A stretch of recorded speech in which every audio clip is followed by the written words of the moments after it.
So what's going on guys, Kids here and welcome back to a brand new video. For today I will show you the new updated AoV VSA build in the first Descendant. So in this guide I will show you what weapons and modules you want to get. Then I will explain every single skill and show you the best reactor and external components. And then lastly we will take a closer look at the gameplay and weapon mods, so you would know the reason behind every single build choice, and what exactly will give us this insane AoV damage and much more. If this sounds interesting to you, then let's get straight into it. So our new VSA build is insanely powerful, because we will be using a specific module setup in a combination with just one single weapon. And right now this setup is just too overpowered. This is currently the new way to get millions of XP, gold and items. So I recommend for every player to level your VSA to level 40 and use this build to farm every single thing that you need for your other characters. And by the way, after the new Valby nerf, this is the best AoV farming build in the game. So then with that said, now let's take a look at our modules. And no matter what you use, so the default or ultimate VSA, both of them will work the same, just the ultimate VSA will be a bit stronger. So then for the first one we have the Cold Snap, which creates a cold zone in front that remains for a certain period of time. Enemies entering the cold snap zone are inflicted with the Ice Shackle and suffer continuous damage. And this is the main part of our infinite AoV setup. Then the long distance maneuvering, which modifies the grappling hook range to 25 meters. But the base charge time changes to 6 seconds, and the charge time increases by 20%. This will also increase your max module capacity, which is our main goal. Then the Battle of Stamina, that increases max HP by 12% and skill duration by 8%. Then Nimble Fingers, that reduces the skill cooldown by 6%. Then Focus on Chill, which increases skill power by 19% and reduces skill cooldowns by 6%. Then MP Conversion, which reduces skill cooldowns by 9% but reduces max mana by 4%. Then Maximize Range, which increases skill range by 24%. But reduces skill power modifier by 5%. Then Anti-Freeze Solution, that gives us frostbite immunity and increases chill resistance by 7%. Then Maximize Duration, which increases skill duration by 10% and reduces skill power by 5%. Then Skill Expansion, that increases skill effect range by 12%. Then Focus on Tech, that increases tech skill power modifier by 17% and reduces skill cooldowns by 6%. And finally the Skill Extension, which increases skill duration by 9%. So overall our main goal with this setup is to make our abilities as powerful as possible, while reducing their cooldowns so we could spam them 24/7 and have an infinite amount of AoV damage. Then next up let's take a look at the best weapons and mods that we should use. And as our build will be only using one weapon, so then for the second and third slot, this is your own personal preference. If you are interested in other weapons, then scroll through my channel and you will find all the best mods for every single one.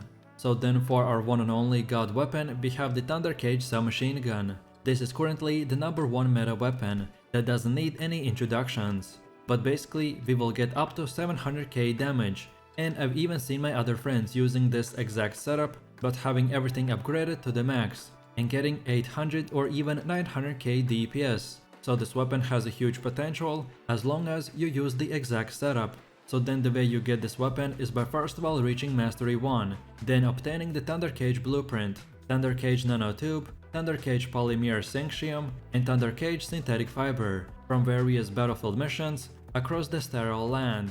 And afterwards then take those 4 Thunder Cage materials to the Anais in Albion and pay 100k gold to start the research request. And then when you get it, for mods we want to get the Better Insight, which increases critical hit rate by 10%, then Mental Focus, which reduces fire rate by 10%. But now when we shoot, our weapon's ADK increases by 0.8% for 2 seconds, and this can stack up to 30 times. So this is yet another reason for our insane millions of damage. Then Concentrate Priority, which increases critical hit damage by 8% and reduces reload time modifier by 8%. Then Better Concentration, that increases critical hit damage by 9%. Then Rifling Reinforcement, that increases ADK by 12%. Then Fire Rate Up, that increases our fire rate by 6%. Then Action and Reaction, which increases ADK by 15% and recoil by 5%. Then have aiming, that increases weak point damage by 10%, but reduces accuracy by -5%. Then expand weapon charge, that increases our rounds per magazine by 12%.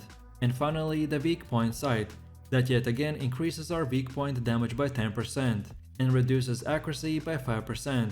As you can see, because of our setup, we can do millions of DPS, and it is because we are using the most optimized mods, which are all maxed out and are made to stack as much ADK, crit damage and crit rate as humanly possible. These numbers will vary on your specific reactor, your Descendant modules, and how high or low your levels and upgrades are. And then last but not the least, let me show you how can you upgrade this weapon even further. So when you craft it, you will start at level 1, but by using the repair station and by dismantling all the other weapons that you don't use, you will be able to upgrade it. So that's why I recommend to break down your useless weapons, rather than selling them, because credits are way easier to earn than the materials. So keep getting materials and upgrading your weapon, and then on top of that, you can even use the weapon readjustment mechanic, which will allow you to use the workbench to reroll your weapon stats. Moreover, you can reroll all of your stats at once, or lock down individual stats you like, and only reroll the ones you don't. And the stats that we want to get are crit damage, crit rate, ADK increase, and weak point damage. And finally, the last third way to improve our weapon is by leveling up our unique ability. So each ultimate weapon comes with a unique ability that gives it a powerful effect, and you can enhance it even more. However, unlike the weapon transmission and the readjustment, there's no unique crafting material that you will need to create, but actually you will have to craft a Thunder Cage duplicate. Then take that one level duplicate to the workbench and sacrifice it to upgrade your unique ability to a stronger version, and it's that simple.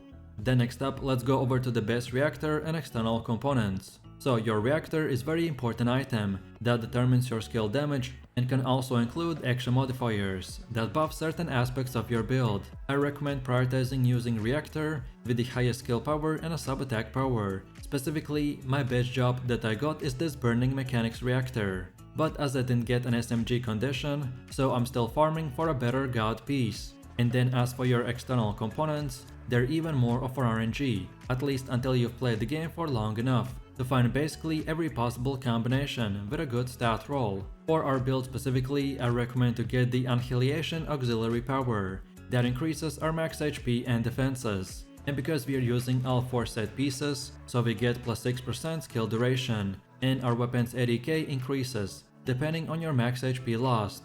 Then next up we use the Annihilation Sensor for defenses and shield recovery, then Annihilation Memory for more HP, and lastly the Annihilation Processor for even more max HP. And finally, let's take a quick look at our skills and when we should use them. The first passive skill is called the Ice Sphere, which inflicts Ice Shackle that creates an ice sphere that flies to another nearby enemy, dealing AoE damage and inflicting the Ice Shackle effect. Then our first active skill is the Frost Shards, that fires a Frost Shard to damage enemies and deal AoE damage to a nearby enemy. This will also inflict the Ice Shackle. Then the second one is Frost Road skill, which increases movement speed and shields, and creates an ice sheet on the ground that inflicts the Ice Shackle. Then the Cold Snap skill, which deals chill damage to the enemies in front of you, and of course inflicts Ice Shackle. And by the way, this is the main part of our setup.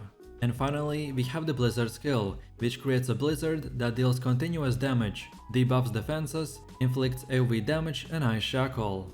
So then in a quick summary, our main gameplay is very simple. We just want to find a good spot. It will work the best in this type of circle shape, so then we just keep using the Cold Snap skill every time as soon as it comes up, and then rinse and repeat. Because of our modules and buffs, we will be doing insane amount of damage, and the ground will be always frosted. So then as soon as the enemies spawn, we just one-shot them in a massive AoE range. As I said in the beginning of the video, this is the new way to farm Cooper Shards, XP, items and anything else you need, so have fun. And with that said, I really do appreciate everyone for watching guys, and I hope you enjoyed it. If you have any questions or suggestions, then feel free to leave your comments in the comment section down below. And while you're doing that, please click like, subscribe and enable that notification bell, so this way you could support the channel and not miss any more amazing content. With that said, you have an amazing day and I will see you in the next one, so take it easy, peace.